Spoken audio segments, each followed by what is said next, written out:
যদি এই একটি ঘটনা না ঘটতো তাহলে হয়তো বন্দে মাতরম গানটি লেখা হতো না। বঙ্কিমচন্দ্র চট্টোপাধ্যায়, যিনি মুর্শিদাবাদে ডেপুটি কালেক্টর হিসাবে কর্মরত ছিলেন, এক সন্ধ্যায় 1873 খ্রিস্টাব্দে 15ই ডিসেম্বর তিনি যখন বাড়ি ফিরছিলেন পালকি করে, তখন তার পালকি দিগ্ভ্রষ্ট হয়ে একটি মাঠের প্রাঙ্গণে যায় যেখানে ইংরেজরা ক্রিকেট খেলছিলেন। ইংরেজ একজন ক্যাপ্টেন লর্ড ডাফিন তার পালকি থেকে তাকে নামিয়ে তাকে কিন্তু মারধর করে।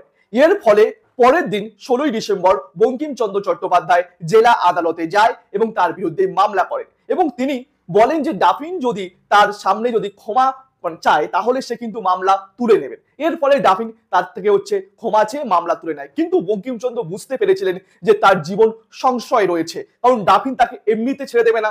তার জন্য কিন্তু মুর্শিদাবাদের তৎকালীন রাজা রাজা যোগীন্দ্র নারায়ণ তাকে কিন্তু মুর্শিদাবাদে লালগোলা যে গেস্ট হাউস তাতে কিন্তু তাকে কি দিয়েছিল, আশ্রয় দিয়েছিলেন।